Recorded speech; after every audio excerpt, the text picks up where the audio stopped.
I don't know about you, but I love when a sequel or a follow-up to a popular film doesn't cop out and deliver a carbon copy of its original. It might not sit well with people who expect that sort of thing with sequels and get angry when different themes are explored or risks are taken, but to me, when all is said and done, the film that took a risk and went in a different direction becomes something that can stand on its own and turns out a classic in its own right. Such is the case for 1998's Babe, Pig in the City.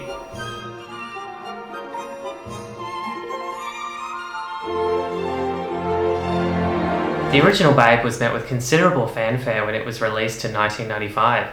Directed by Chris Noonan, the film received 7 nominations at the Academy Awards, including Best Picture, ultimately winning 1 for its revolutionary special effects.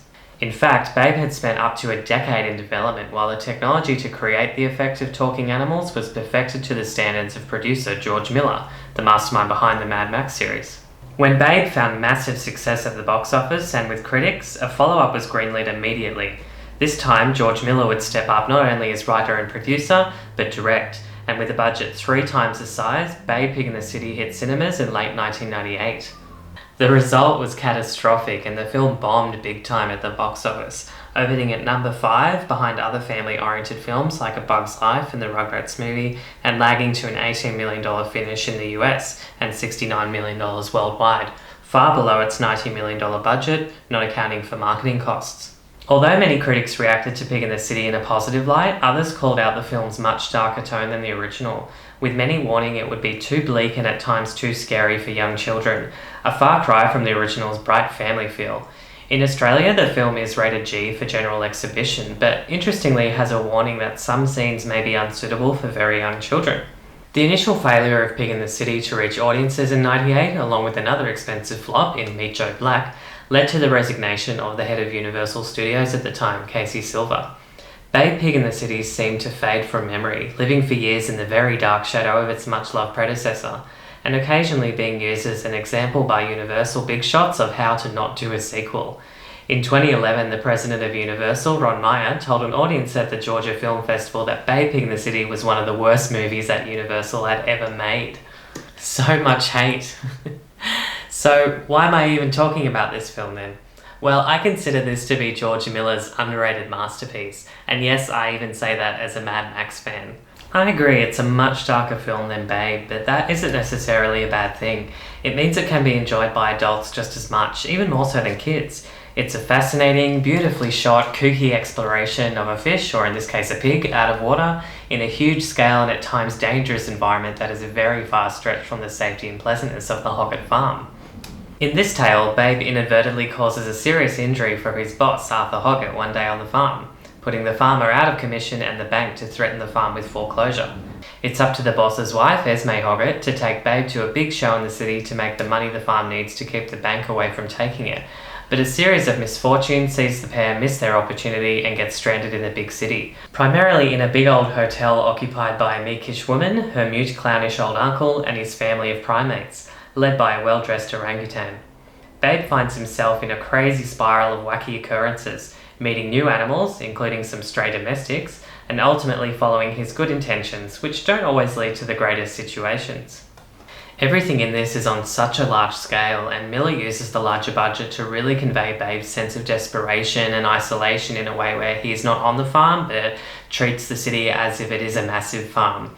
The design of the city itself is a mix of many international metropolises, including Paris, San Fran, Hollywood, New York, London, Rio de Janeiro, and Sydney, whilst the area around the animal hotel in the film resembles the canals of Venice.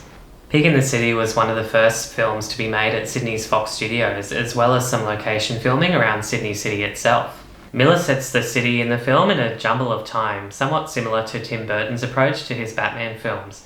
The cars are a 1940s, 1950s era design. The fashion is a mix of old and new, but a lot of the technology is contemporary. It gives the film more of a fantasy feel, almost as if it's taking place in an alternate universe, and again conveying a sense that Babe and Esme have stepped out of their own bubble into something they can barely comprehend, but are forced to navigate and understand. Miller fills the film with endearing, strange characters, both animal and human. There is Mary Stein as the landlady, paranoid and introverted but kind-hearted, offering a roof over the head to Esme and Babe, and offering a helping hand when the animals are taken by the authorities. Her uncle Fugly Flume, played by the great Mickey Rooney, perhaps the wackiest character in the film. He is mute and appears to be a bit senile, but he is admired greatly by his primate family, and a scene where he entertains children at the hospital with an unwilling babe is one of the most interesting and beautiful looking scenes in the film. James Cromwell returns briefly as the boss, Arthur Hoggett, in the beginning and the end of the film. The plight of his character plays a big role in the motivation of Babe and Esme's journey into the city. The boss's wife Esme, played by the fantastic Magda Szubanski, is given a much larger role in this film as her attempts to save the farm and navigate the big city go awry at times.